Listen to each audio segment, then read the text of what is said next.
Good morning, જય શ્રી કૃષ્ણ. આને સવાર પડી છે. સવાર પડી તો હું તમને એક વસ્તુ આજે એવી બતાડું છું, કારણ કે વ્યુઅર્સની ડિમાન્ડ છે કે બીનાબેન તમારા વાળ આટલા સરસ મજાના છે તો તમે શું યુઝ કરો છો. તો હું તમને બતાડું આજે કે હું શું યુઝ કરું છું અને ઇમ્યુન સિસ્ટમ તમારી કેવી રીતની સ્ટ્રોંગ થાય. ઘણા બધા એ પૂછે છે કે તમે આટલી બધી વસ્તુ કેવી રીતના મૂકી શકો છો. સિંગિંગ હોય, કુકિંગ હોય, કામ હોય, ઘરના કામ હોય, બહારે જવાનું હોય, કેટલી બધી વસ્તુ આખા રૂટીન વર્કમાં ચાલતી હોય. તો હું તમને આજે એવી વસ્તુ બતાડું છું જેનાથી ને વાળ પણ સરસ થાય અને ઘરની રેમેડી છે. એવી વસ્તુ બતાડીશ જે કોકોનટ ઓઇલ માટેની હોય, જે વાળ માટે છે, કે વાળ વધે, સરસ થાય. કારણ કે એવું નથી કે આપણે અલગ અલગ મેડિસિન લઈને વાળ વધારીએ તો વધે, એ બધી વસ્તુઓ નથી હોતી. વસ્તુ એ છે કે આપણે શું માથામાં નાખીએ છીએ, શું ખાઈએ છીએ, પીએ છીએ. પહેલાના જમાનામાં અમે વાળ ધોતા તો ડબલ બીથી પણ ધોયેલા છે. નાનપણમાં ડબલ બી સાબુ, જે કપડાં ધોવાનો સાબુ આવતો એનાથી. હવે શું આવી ગયું?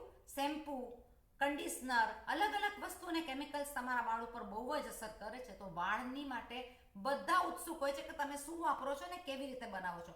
આજે આપણે એક એવું ઓઇલ બનાવશું જેની રેસીપી એકદમ સહેલી છે, ઘરની છે, કોઈ હાર્મફુલ નથી. ઘરે તમે આ રેસીપી બહુ સરસ રીતના બનાવી શકો. તો ચાલો આપણે ચાલુ કરીએ. વાળ વધારવાની રેસીપી કઈ રીતના છે, અલગ જ રેસીપી છે. તમને ગમે તો શેર કરજો, સબસ્ક્રાઇબ કરજો, લાઈક કરજો, આગળ બીજા બધાને ફોરવર્ડ કરજો. ચાલો બનાવીએ વાળ વધારવાની રેસીપી. ઓસ્ટ્રેલિયાની અંદર મળતું આ કોકોનટ ઓઇલ આ પ્રમાણે પણ મળતું હોય છે અને નાની બોટલ્સમાં પણ મળતું હોય છે. ગરમીની સિઝન હોવાથી આ મેલ્ટ થઈ ગયું છે, નહીતર હોય આખું ઘી જેવું, એકદમ ધોળું દૂધ જેવું, કે બરફ પણ એની પાસે ઓછો ધોળો લાગે. તો આપણે બનાવી નાખીએ આ કોકોનટ ઓઇલ. તમે કોઈ પણ દેશમાં જે પણ કોકોનટ ઓઇલ મળતું હોય એમાં તમે આ બનાવી શકો. આની અંદર પહેલા લઈ લેશું આપણે કાંદા.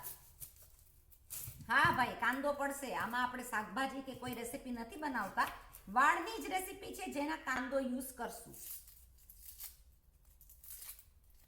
અત્યારના હું જે બનાવું છું એ ટેમ્પરરી યુઝ કરવા માટે, તાત્કાલિક 2 કે 3 વીકમાં યુઝ થાય એટલો આપણો કાંદો લેશું. તો મેં લઈ લીધો છે અડધો કાંદો. એટલું આપણે ઓઇલ બનાવશું. મારી પાસે છે 2 રીતના લીમડો, સુકેલો લીમડો અને લીલો લીમડો. આ લીલો લીમડો ઓસ્ટ્રેલિયામાં તો બહુ જ મળતો હોય છે, ઘરે ઘરે મોટા મોટા ઝાડ ઉગેલા હોય. તો આપણે લઈ લેશું લીલો લીમડો કાપીને. લીમડાની અંદર lots and lots of vitamins હોય, તો ખાવા માટે કે છાશમાં પણ તમે ગ્રાઇન્ડ કરીને નાખો તો વાળ માટે અને શરીર માટે બહુ જ સારું. લીમડો કદાચ સુકેલો કે લીલો ગ્રાઇન્ડ કરીને પીવામાં પણ લ્યો તો બહુ જ સારું, ગાળીને. આપણે લઈ લેશું થોડી રોઝમેરી. રોઝમેરીનું પ્રમાણ તમારે જે પ્રમાણે જોઈએ એ પ્રમાણે તમે લઈ શકો. બધી બાજુ રોઝમેરી અવેલેબલ હોય છે.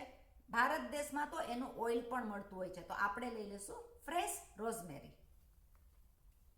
હું લઈ લઈશ 2 ટેબલ સ્પૂન જેટલી મેથી. મેથી મારી પાસે છે થોડી રોસ્ટ કરેલી.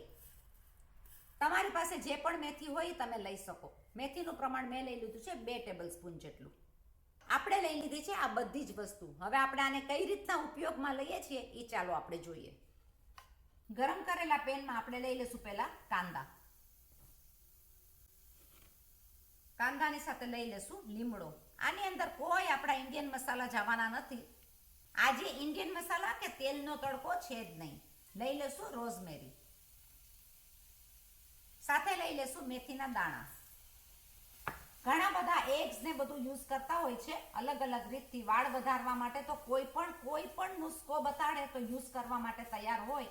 વાળ એટલે આપણા આખા સુંદરતાનો એક પાર્ટ કહેવાય, જે બહુ જ ઇમ્પોર્ટન્ટ છે. મિક્સ કરેલી આ બધી વસ્તુમાં લઈ લેશું કોકોનટ ઓઇલ.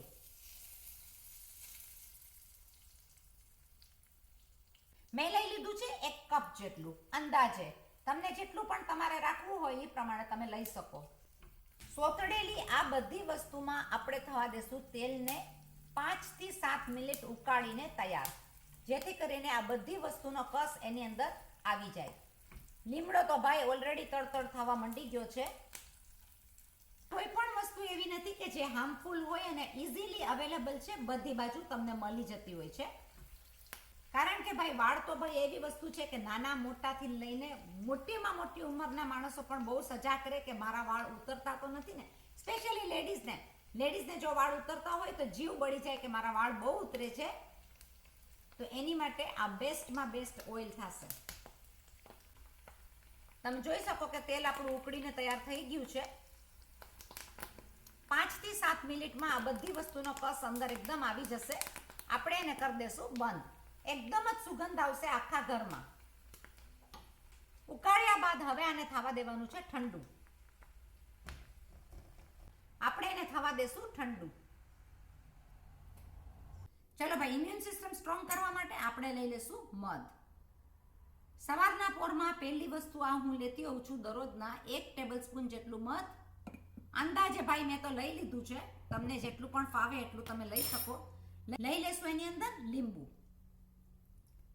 વજન ઉતારવા માટે, ઇમ્યુન સિસ્ટમ સ્ટ્રોંગ કરવા માટે બેસ્ટમાં બેસ્ટ વસ્તુ છે આ. થોડો મારો તૈયાર કરેલો આદુનો powder, ginger powder, 2 pinch of ginger powder. મારી પાસે છે આયુર્વેદિક હળદર, તો હું લઈ લઈશ 2 પિંચ ઓફ હળદર. હળદર એકદમ જ સારું કામ કરશે એન્ટીબાયોટિક તરીકે. આની અંદર લઈ લઈશું આપણે 1 ગ્લાસ પાણી. શું જોઈએ બીજું? બસ મિક્સ કરીને આ થઈ ગયું આપણું આખા દિવસનો પાવર, એટલે કે ઇમ્યુન સિસ્ટમ સ્ટ્રોંગ કરવા વાળી વસ્તુ. હલાવીને લઈ લેશું 1 ગ્લાસ જેટલું પાણી. રોજના આ પ્રમાણે લેવાથી શરીર પણ ઉતરશે અને બેસ્ટમાં બેસ્ટ વસ્તુ છે આ પીવાથી. હેલ્ધી પણ રહેવાશે, તાકાતવાળું પણ રહેવાશે.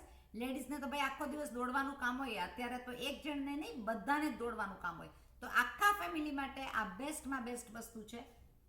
જિંજર, હળદર, લીંબુ, મધ. જરૂર કોશિશ કરજો બનાવીને લેવાની, ઘણું કામ કરતું હોય છે. 20 મિનિટ બાદ ઠંડુ થયા બાદ આપણે એને ગાળી લેશું ગયણામાં. આ બધી વસ્તુનો કસ ઓલરેડી નીકળી ગયો છે.